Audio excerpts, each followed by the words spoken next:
المشكل البريء علام الأخبار.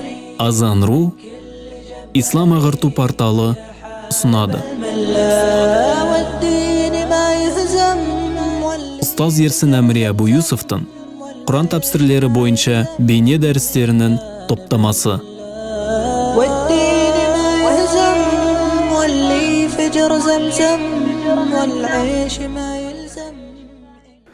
أعوذ بالله من الشيطان الرجيم بسم الله الرحمن الرحيم الحمد لله رب العالمين والصلاة والسلام على نبينا وإمامنا وقدوتنا وقرة عيوننا محمد وعلى آله وأصحابه أجمعين رب اشرح لي صدري ويسر لي أمري واحلل عقدة من لساني يفقه قولي اللهم علمنا ما ينفعنا وانفعنا بما علمتنا وزدنا علما وعملا وتقا وإخلاصا يا رب العالمين أما بعد Ассаламу алейкум ва рахматуллахи ва баракатух. Иншаллах, Алла субхана ва тағаланың қалауымен Бақара сүресінің тәпсірін үйренуді ары қарай жалғастырамыз. Біз сіздермен өткен дәрісте Талуттың әскерімен бірге өзенді кесіп өтіп тоқтаған жеріне келіп бізде тоқтаған болатынбыз. Сол жерде Талуттың артынан ерген әскер екіге бөлінді. Аз ғана қауым, яғни 400-ге жетпейтін қауым Талутпен бірге өзеннің арғы бетіне өтті, сынақтан өтіп, ал қалғаны сынақтан өтпеді. Сөйтіп, аз ғана қауым Алла тағалаға дұғасын жасап, бағанағы үмітін артып, «Кәм мен фиатин қалилатин ғалабат фиатан кәthирatan биизниллах», қанша аз болған топ Алланың қалауымен көп болған топты көпшіліктен жеңген, Алла сабыр етушілермен бірге деп, осылайша, яғни осы аяттан тоқтаған болатынбыз. Аллаху субхана ва тағала келесі аятта, яғни 250-ші аятта айтады: «Аузу биллахи минаш шайтанир раджим. Валамма баразу лижалута ва жунудихи қалу раббана африг алейна сабра ва саббит ақдамана ва ансурна алал қаумил кафирин». Олар Жалутпен және оның әскерімен шайқасқан кезде, немесе шайқасардан алдын, «Уа Раббымыз, бізге қайсарлық бітіргейсің, яғни бізге сабырлық бергейсің, бізді табанды еткейсің, кәпірлер қауымына қарсы бізге медет бергейсің» деді. Бұл аятта Алла субхана ва тағала «Валамма баразу» деген сөзбен бастады. Мубараза араб тілінде негізінде жалпы қазір екі жақтан шығып бір-бірімен соғысу, шайқасу деген мағынада келгенімен имамдарымыз тәпсірінде айтады: «Вал аслу фиха аннал ардал фада аллати ла хижаба фиха юқалу лахал бураз». Негізінде әлгі адам жасырына алмайтындай көрініп тұрған жерге араб тілінде бураз деген сөз қолданылады. «Валамма баразу» немесе мубараза деген, яғни сондай ашық майданға жиналу, бетпе-бет келу дегенді білдіреді. Әдетте ашық майданға бетпе-бет не үшін келеді? Соғысу үшін келеді. Сол үшін де осындай ашық майданға жиналып бетпе-бет келу деген сөз кейіннен шайқасуға қолданылып кеткен. Яғни Алла субхана ва тағала айтып жатыр, олар Жалутпен, оның әскерімен бетпе-бет келген кезде не істеді? Қалу, қолдарын көтеріп дұғаларын жасады. Раббана африг алейна сабра. Уа Раббым, бізге сабырлықты бер деді.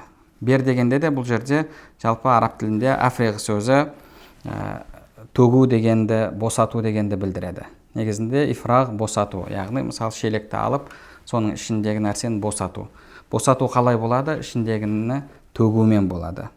Алла субхана ва тағалаға олар дұға жасап жатыр. Яғни біз бұл жерде азбыз, олар көп, біз 300 бірнеше ғана адамбыз. Оның үстіне олар аймлақ, яғни сондай бір ерекше тұлғалары, үлкен жаратылыстары, бір ерекше великан қауым болған Жалут, оның әскері. Сондайларға қарсы келіп тұрмыз. Сол үшін де африг алейна сабра, яғни бізге сен сабырды үстімізден төк деп жатыр.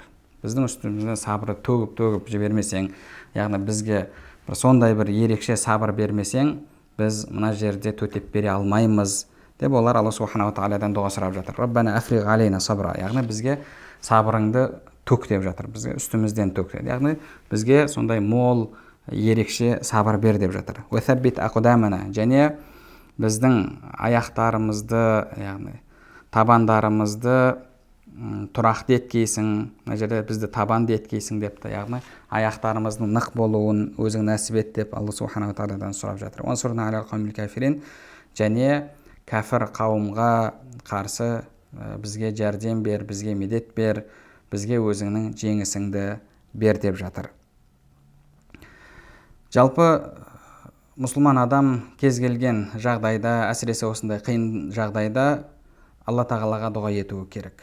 Неге? Өйткені жалпы жеңіс, қанша қауым көп болса да оның жеңілуі немесе жеңіп кетуі барлығы Алланың қолындағы, Алланың қалауындағы нәрсе. Сол үшін де адам әрдайым Алла субханала тағаладан дұға етіп тілеуі керек. Мына жерде Талуттың әскері солай дұға жасап жатыр. Өздерінің аз екендігін, қарсыластарының қару-жарақ жағынан да, күш жағынан да басымдылығы бірнеше есеге артатынын олар көріп біліп тұр. Бірақ Алла тағалаға үміт етіп, Алла субханала тағаланың қалауымен иншалла жеңіске жетеміз деп келіп жатыр. Құранда Алла субханала тағала біраз аяттарда мұсылмандардың осындай қиын жағдайларда Аллаға дұға еткендігін бізге үйретеді. Құранда Алла субханала тағала айтады: وَكَأَيِّن مِّن نَبِيٍّ قَاتَلَ مَعَهُ رِبِّيُّونَ كَثِيرٌ. Қанша пайғамбарлармен бірге көптеген сондай Алладан қорқатын тақуа әскері, сахабалары бірге күрескен дейді. Алла тағала олар жайында айтады: وَمَا كَانَ قَوْلَهُمْ إِلَّا أَنْ قَالُوا رَبَّنَا اغْفِرْ لَنَا ذُنُوبَنَا وَإِسْرَافَنَا فِي أَمْرِنَا وَثَبِّتْ أَقْدَامَنَا وَانصُرْنَا عَلَى الْقَوْمِ الْكَافِرِينَ. Сондай қиын жағдайларда олардың жасайтын дұғалары, айтатын сөздері тек қана мынау еді: Раббана гфир лана зунубана, ва Раббым біздің күнәларымызды кешір, ва исрафана фи амрина, ісімізде шектен шығуымыз болса соны кешір, аяқтарымызды нық еткейсің, яғни бізді табанды еткейсің, уансурна алал қаумил кафирин, және кәпір қауымға қарсы бізге жәрдем бергейсің деп осылай дұға жасайтын еді дейді. Және пайғамбарымыз саллаллаху алейхи уассаламда әрдайым осындай шайқастарда Алла тағалаға дұға жасайтын, әсіресе осы Бәдір шайқасында, Бәдір шайқасы мен мынау Талуттың әскерінің шайқасы бір-біріне ұқсас. Неге? Өйткені пайғамбар саллаллаху алейхи уассалам хадисінде Талутпен бірге Бәдір шайқасындағыдай сандағы адамдар ғана барды дейді. Яғни екеуі бір-біріне ұқсас, сондай шешуші сәт. Сол үшін де пайғамбар саллаллаху алейхи уассалам Бәдір шайқасында дұға жасаған кезде не деді? О Алла, егер қазір осы топ қырылып, жойылып жоқ болатын болса, онда бұдан кейін жер бетінде саған ешкім құлшылық жасамайды, яғни сенің құлшылық жасайтын құлдарың қалмайды деп Алла тағаладан көптеп дұға жасады. Сахабалар айтады, тіпті соншалықты көп дұға жасаған кезде, қолын қатты көтерген кезде иығындағы жамылып тұрған нәрсесінің өзі жерге түсіп кетті дейді. Олар осылайша дұға жасайтын. Имам Ар-Рази рахмахуллах осы мәселеге қатысты айтады: жалпы соғыста адамға үш нәрсе қажет дейді. Біріншісі айякуна сабуран аля мушахадатил махауиф вал умурил хаила. Оның сол қорқынышты сәттерді көруге, қиыншылықты көруге сабырлы болуы дейді. Бұл соғыстағы өте сондай бір маңызды мәселе болып табылады. Өйткені яғни әскердің рухани дайындығы, оның ішкі жан дүниесінің дайындығы бұл өте маңызды нәрсе. Егер әскер мысалы дұшпанмен әлі кездеспей жатып, іште жеңіліп қалатын болса, рухани жеңіліп қалатын болса, ол барған кезде еш нәрсе істей алмай қалады. Сол үшін де ең бірінші адамға сабыр керек. Имам Ар-Рази айтады: айякунал инсану сабуран аля мушахадатил махауиф вал умурил хаила. Сондай қорқынышты, қиын нәрселерді көруге ол сабырлы болуы керек дейді. Сол жерде қорықпауға, әсіресе мысалы қазіргі заманда, енді бұрынғы кезде енді ол да оңай емес. Мысалы жанында қылыш келді, біреудің басын кесіп түсірді, басын шауып түсірді, мысалы жанында бас құлап жатыр, немесе бір адам мысалы жанында аузынан қаны шығып жатыр. Енді соғыс деген оңай нәрсе емес. Ал енді қазіргі заманда мысалы келіп бомба түседі, басқа қылады. Енді ондай жағдайды көрген кезде адам қорқып бір ерекше қорқынышқа түсіп қалуы мүмкін. Тіпті сондай жағдайларды көрген кісілер айтып береді. Бір жігіттер бір елде бір 50 шақты жігіт, біз анда барып соғысамыз, мұнда барып соғысамыз деп өздерінше жиналып алып, қару-жарақ тауып, сөйтіп дайындалып, Сонда шейхтар барып, ұстаздар барып айтқан, мына істерің дұрыс емес, бұл істерің ертең өздерің бастарыңа проблема алып келеді, қойыңдар деген кезде, ой сендер қорқақсыңдар, сендер андайсыңдар, сендер жихадқа дайын емессіңдер, продажныйсыңдар деген секілді. Енді жаңа жас, қаны қызу жігіттердің айтатын әңгімесі бар ғой әрдайым. Сондай әңгімені айтқан. Кейін олардың жағдайы, олардың ісі мемлекетке жетті. Сөйтіп мемлекет әскерін жіберіп, вертолетпен келіп, тікұшақпен келіп, бір-екі сол жерде енді атыс болған, бір-екі оқ, одан кейін бір-екі кішігірім бір нәрселер тастаған ба.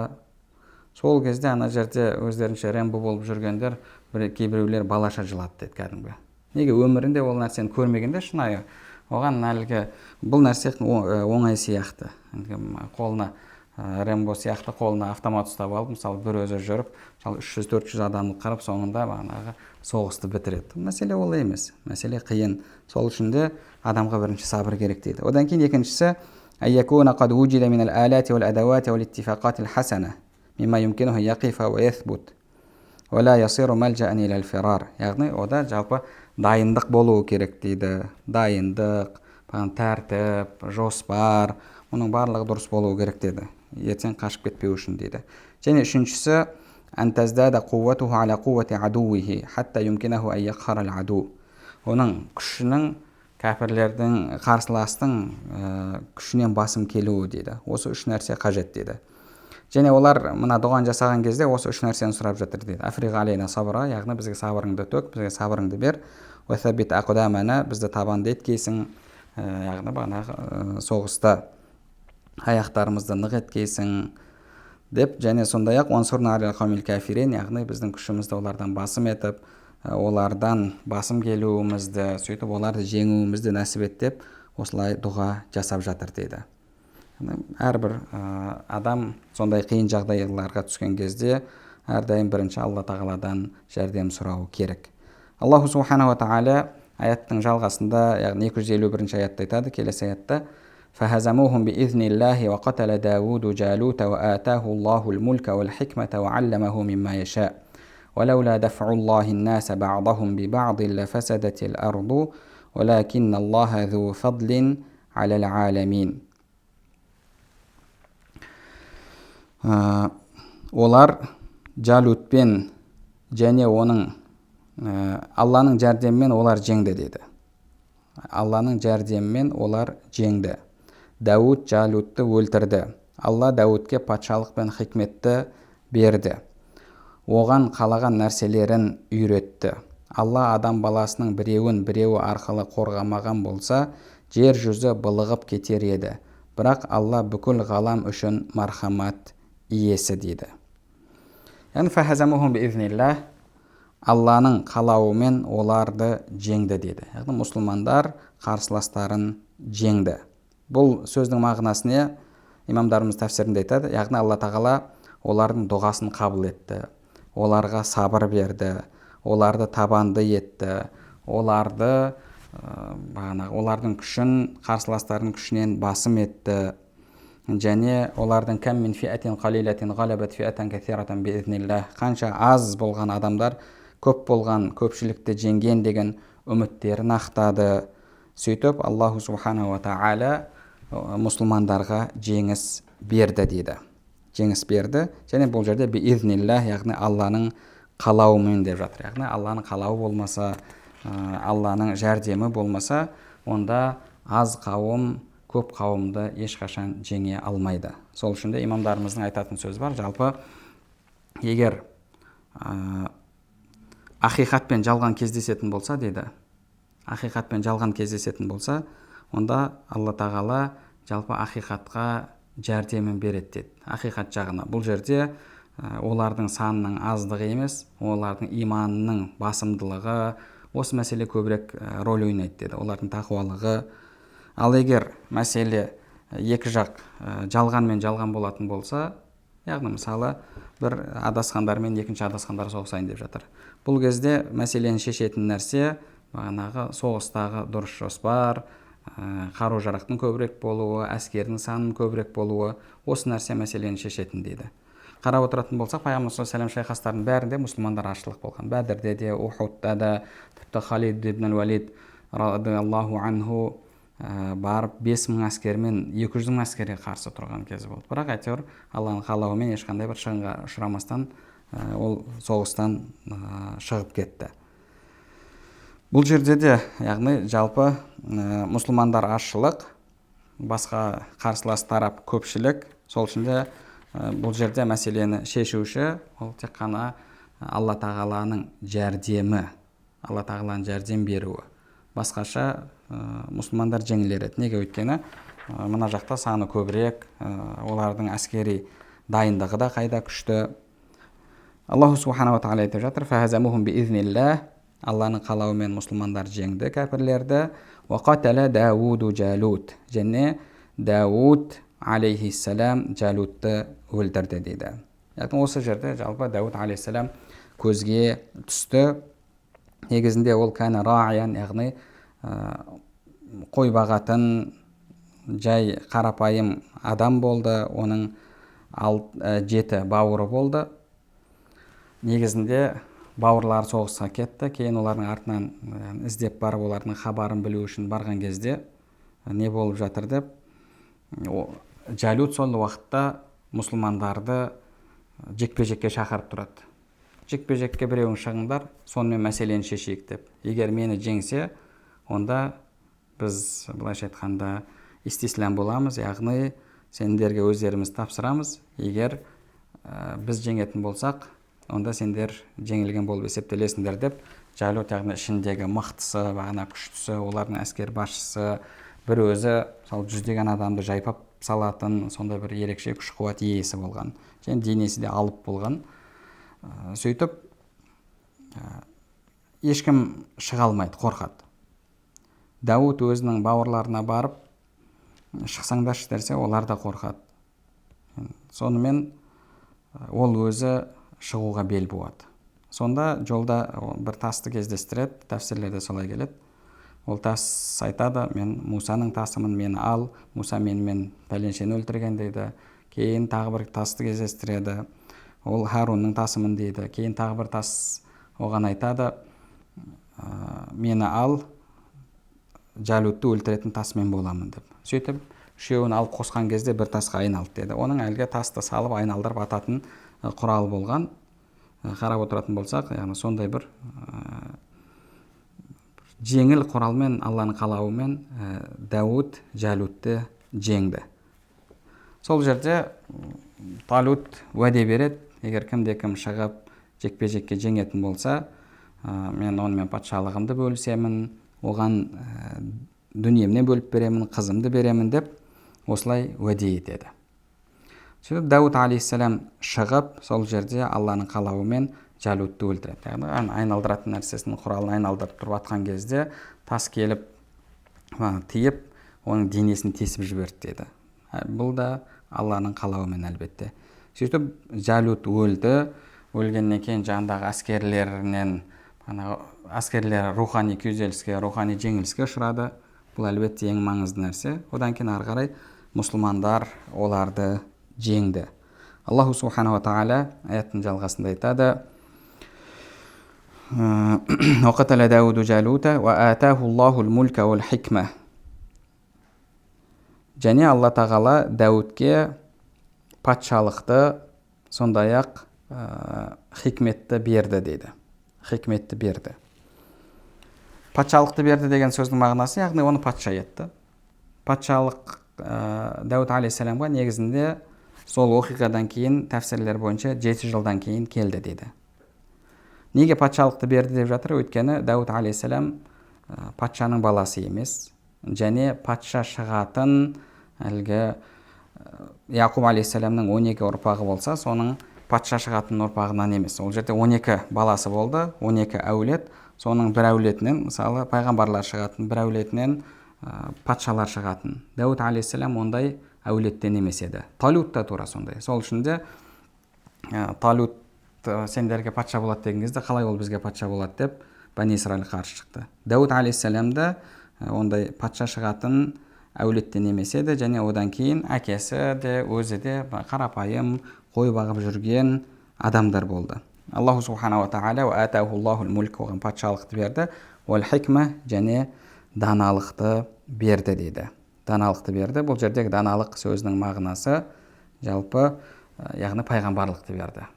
Сөйтіп Дауд алейхиссалам алғашқы бағанағы Яқуб алейхиссаламның балаларының ішіндегі патшалық пен пайғамбарлықты біріктірген пайғамбар патша болды. Кейін Сулеймен алейхиссалам да тура сондай.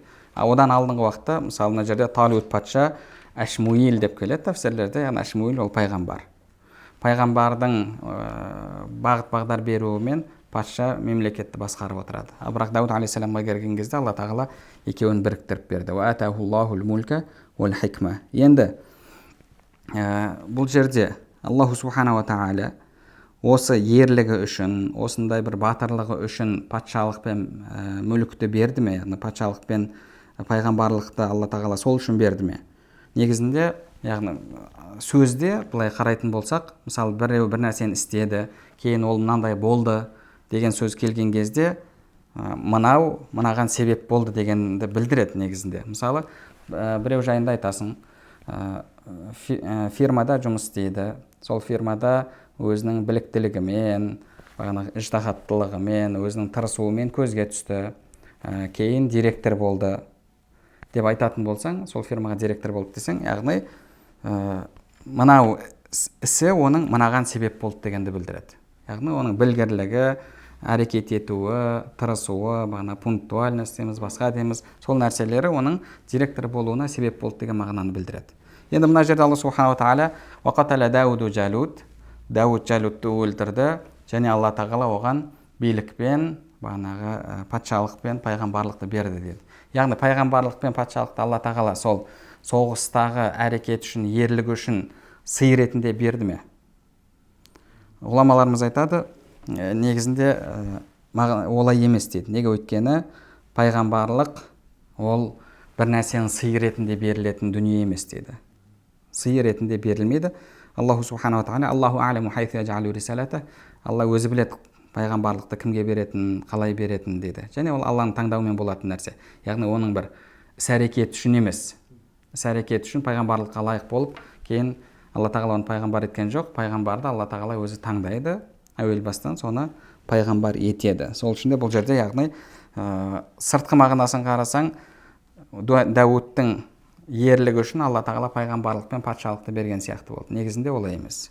Пайғамбарлықты, әсіресе пайғамбарлықты Алла тағала соғыстағы ерлігі, батырлығы үшін берген жоқ. Және бұл жерде атахуллахул мулька, яғни бірден берді, бірден патша етті деген мағына емес. Неге? Өйткені Талут патша болды ол кезде, Ашмуил пайғамбар болды, кейін Ашмуил қайтыс болды, Талут қайтыс болды, содан кейін Дауд алейхиссалам патша болды.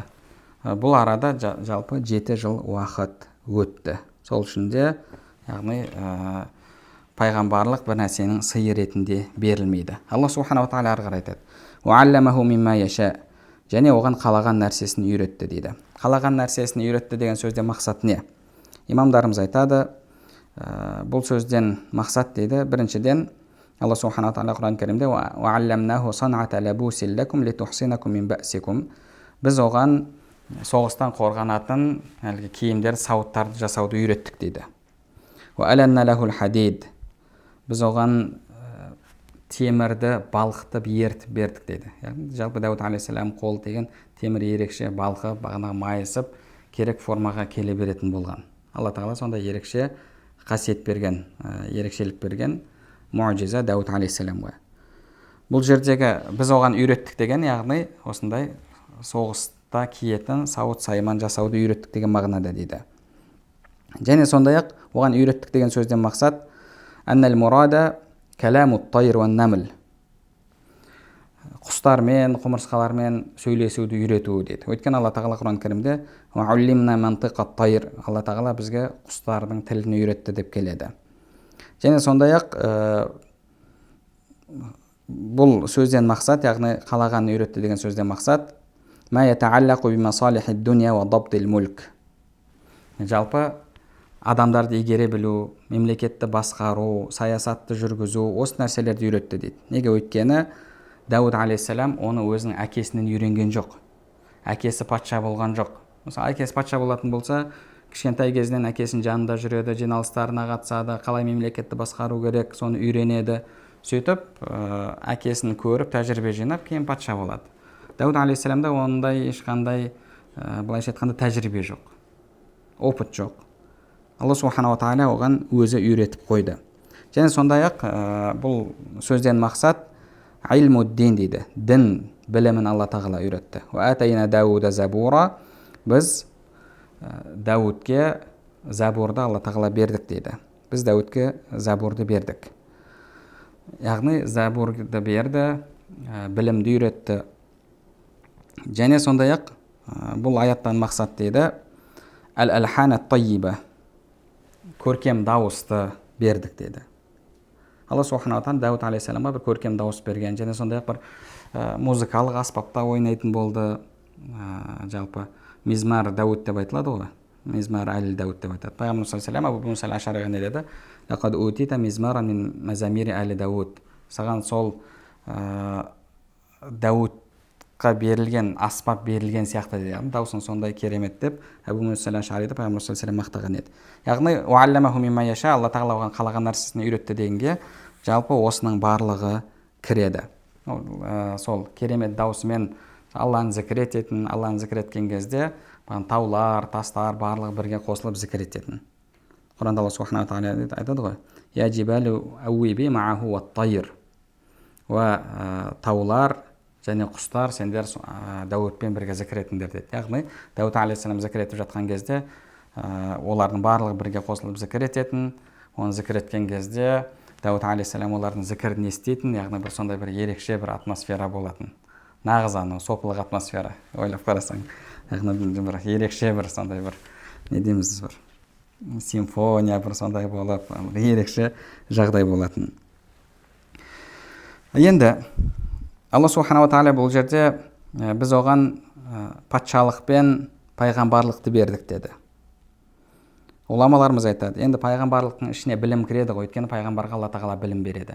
Бірақ неге қосымша уалламаху мимма яша, қалаған нәрсесін үйретті деп білімді тағы да айтып жатыр дейді. Негізінде пайғамбарлыққа білім кіреді ғой, неге онда білімді тағы да қосымша айтты деген кезде одан мақсат дейді. Яғни пенде ол тіпті пайғамбар болған күннің өзінде де әрдайым білімге мұқтаж, Алланың біліміне, білімін арттыруына мұқтаж дейді. Сол үшін де пайғамбарымыздың өзі де вақур рабби зидни илма, яғни Алла менің білімімді арттыр деп айтқан. Алла тағала айт дейді солай. Алладан дұға жаса, дұға тіле деп жатыр. Сол үшін де әрбір адам әрдайым Алла тағаладан дұға тілеуі керек. Алла субханала тағала арғы аяттың жалғасында айтады: وَلَوْلَا دَفْعُ اللَّهِ النَّاسَ بَعْضَهُمْ بِبَعْضٍ لَفَسَدَتِ الْأَرْضُ وَلَكِنَّ اللَّهَ ذُو فَضْلٍ عَلَى الْعَالَمِينَ. Егер Алла тағала адам баласының біреуі арқылы қорғамаған болса, жер жүзі былығып кетер еді дейді. Бірақ Алла бүкіл ғалам үшін мархамет иесі ғой деді. Бұл жерде енді дафаа сөзіне қатысты. Уәләулә дафуллахи. Екі қырағат бар. Бір қырағатта дафуллахи болса, екінші қырағатта дифауллахи деп келеді. Дифауллахи деген қырағатпен алсақ, мына жерде қорғау сөзі келеді. Дафуллахи сөзі, егер дафа сөзімен алатын болсақ, дифа емес, онда манағы итеру, кетіру деген мағынаны білдіреді. Бұл жайында имам Ар-Рази рахмахулла айтады: اعلم أنه تعالى لما بين أن الفساد الواقع بجالوت وجنوده زال بما كان من طالوت وجنوده وبما كان من داود من قتل جالوت بين عقيب ذلك جملة تشتمل كل تفصيل في هذا الباب وهو أنه تعالى يدفع الناس بعضهم ببعض لكي لا تفسد الأرض. Алла тағала Жалут пен оның қауымының тарапынан болған бұзғыншылықты Талут арқылы, оның әскері арқылы, және Дауттың Жалутты өлтіру арқылы жойғанын, кетіргенін бізге баяндап бергеннен кейін, бізге өмірдегі маңызды нәрсені, бір заңдылықты үйретті деді. Ол Аннаху та'ала ядфау наса бa'дахум би бa'д ликай ла тафсудал ард. Жер беті бұзғыншылыққа толып бұзылып кетпеу үшін Алла тағала бір қауымды екінші бір қауыммен кетіріп отырады деді. Яғни бір адамдар мысалы жақсы болады, кейін бұзғыншылыққа түседі, азғындайды. Сол кезде Алла субханала тағала екінші бір қауымды жібереді, әлгі қауымды құртады. кейін бұлар жақсы болып тұрады, кейін олар бұзыла бастаған кезде Алла субханала тағала басқа бір адамдар жібереді да мыналарды кетіреді. Сөйтіп осылайша жер беті мүлдем бұзғыншылыққа толып кетпеу үшін Алла субханала тағала осылайша біреулерді жіберіп, екінші біреулерді тазалап отырады. Біреулерді келтіріп, екінші біреулерді кетіріп отырады. Бұл жерде дафа сөзінің мағынасы яғни сол. Егер дифауллах дейтін болсақ, дифауллах яғни Алланың қорғауымен бұл жерде. Егер Алланың қорғауы болмағанда, яғни Алла тағала бір адамдарды екінші бір адамдар арқылы қорғамағанда, жер беті бұзылып кетер еді деді. Бұл жердегі сөз қорғау сөзі. Яғни Алла субханала тағала жалпы міскіндерді, зұлымдыққа ұшырағандарды сондай пайғамбарлар арқылы, әділ патшалар арқылы зұлымдық жасаушылардан, басқалардан құтқарып отырады, қорғап отырады деген мағынаны береді. Енді бұл жерде жалпы имам Рази айтады, әл-мәдфу, әд-дафи әл-мәдфу, яғни қорғаушы және немесе келуші және кетуші бар дейді. Біреу келді, екінші біреуді итеріп тастап кетірді. Бірақ бұл жерде немесе бағанағы қорғаушы бар және зұлымдық жасап, сол қорғаудың арқасында жоқ болып жатқан адам бар. Енді бұл жерде әл-мәдфуъу бих, яғни немен қорғап жатыр деген мәселе бар. Немен қорғап жатыр деген мәселе келген кезде, пайғамбарлар болса, Алла субханала тағала пайғамбарлар арқылы адамдарды жалпы бағанағы таухидпен қорғайды, біліммен қорғайды, ақиқатты көрсету арқылы, әділ патшалар арқылы бағанағы адамдар түрлі зұлымдықтардан қорғайды. Яғни кім арқылы неден қорғайды, соған байланысты деді. Соған байланысты. Және бұл жерде жалпы яғни әділ патшалар арқылы Алла субханала тағала зұлымдыққа ұшырағандарды залымдардан қорғайды. Сол үшін де Пайғамбар саллаллаху алейхи ва саллямнан келетін хадис бар. Инналлаха язау бис султан ма ла язау бил Құран. Алла тағала патшалық арқылы Құран істемеген нәрсені істейді дейді. Яғни адамдардың бәріне Құдайдан қорық десең қорықпайды. Бірақ егер олар биліктен қорқып мысалы істейді. Билік оларға жүктеген кезде ол сол нәрсені істейді. Яғни жалпы Құран ол Құдайдан қорқатындарға арналған, Құдайдан қорқатындар өздері Құранда жазылған Алла айтты деп істейді. Бірақ көп адам олай істемейді. Сол үшін де Алла субханала тағала билік арқылы, патшалық арқылы, Құран арқылы істелмеген нәрсені істейді. Кейбір риуаяттарда келеді дейді. Әл-ислам ва султан ахауани тауаман. Дін мен патшалық екеуі бауыр деп келеді. Және басқа бір риуаяттарда келеді. Әл-исламу амир, ислам басшы, билік патшалық, ва султану харис, күзетші. Кімнің басшысы болмаса ол жеңіледі, кімнің күзетшісі болмаса ол да құриды дейді. Яғни Алла субханала тағала осылайша ақиқатты сондай патшалар арқылы, билік арқылы қорғап отырады. Және сондай-ақ имамдарымыз тәфсирлерінде осыған қатысты бір хадистерді келтіреді, әбдәлдардың хадисін осыған қатысты келтіреді. Ол бір мағынасы, яғни дафуллахи бил муъминина вал абрари анил куффари вал фуджар. Алла тағала муъминдер арқылы күнәһарларды сақтап отырады дейді, күнәһарларды қорғап отырады. Соған қатысты бір риуаят келіпті, енді бірақ бұл риуаят тәфсир кітаптарында келеді. Бұның қаншалықты сахихтығын мен қарап көрмедім, бірақ Құртубида да біраз кітаптарда келіпті. Мынандай риуаят айтылады. Инналлаха ядфау биман юсалли мин уммати амман ла юсалли. Алла тағала намаз оқитын адам арқылы намаз оқымайтын адамды қорғайды, сақтайды дейді. Зекет беретін адам арқылы зекет бермейтін адамды. Вабиман ясуму амман ла ясум. Ораза тұтатын адам арқылы ораза тұтпайтын адамды. Вабиман яхуджу амман ла яхудж. Қажылық жасайтын адам арқылы қажылық жасамайтын адамды. Вабиман юджахиду амман ла юджахид. Алла жолында шайқасатын адам арқылы шайқаспайтын адамды. ولو اجتمعوا على ترك هذه الأشياء لما أنظرهم الله طرفة عين. Егер олардың барлығы осы нәрсені, яғни Алланың бұйрықтарын тастайтын болса, Алла субханала тағала оларды бір қас қағым сәтқа тірі қалдырып қоймайды деді. Олардың барлығын құртады деді. Сол үшін де яғни жалпы бұл намазхандардың адамзатқа былайша айтқанда қызметі өте зор. Кейде адамдар ой намаз оқитындар көбейіп кетті, үйтетіндер көбейіп кетті деп жатыр. Керісінше Аллаға дұға жасайтындар көбейген сайын солардың дұғаларымен Алла тағала сол бағанағы бейнамаздарды, намазсыздарды сақтап жатыр. Егер жер бетінде тек қана бейнамаздар болып Аллаға құлшылық етпейтін адамдар қалатын болса, Пайғамбар саллаллаху алейхи ва саллям хадисінде айтады ғой, ла иляха иллаллах Мұхаммад расулуллах деп айтатын адам жер бетінде қалмайынша қиямет болмайды деді. яғни сондай барлығы бұзылған адам болған кезде болды, ол кезде қиямет келеді. Алла тағалаға ондай жердің ешқандай керегі де жоқ, ондай жердің ешқандай бір бағасы да жоқ. Бұл жер мұсылмандармен, намазхандармен бағаланып тұр. Алла тағала бұл жерді әлемді сол мұсылмандар арқылы, Аллаға құлшылық жасаушылар арқылы, солардың дұғасымен, солардың зікірімен, солардың салауатымен қорғап тұр. Және сондай-ақ осыған қатысты ғұламаларымыз әл-әбдәл дегенді келтіреді. Яғни, мысалы 30 әбдәл болады дейді Алла тағаланың ерекше құлдары. Солар арқылы сендерге жаңбыр келеді, солар арқылы сендерге рызық келеді дейді. Олардың бірі өлсе, екінші бірі оның орнын басып отырады дейді. Яғни сондай бір ерекше Алла тағаланың сүйікті құлдары. Енді олар жайында хадистер жалпылама келгенде әлсіз болғанымен, бірақ өте көп жолдармен келген, сол үшін ғұламаларымыз негізі бар дегенді айтады. Имам Захабидің өзі Сияр А'лам ан-Нубалада біраз адамдардың тарихын жазған кезде әбдәлдардан болған деген сөзді айтады.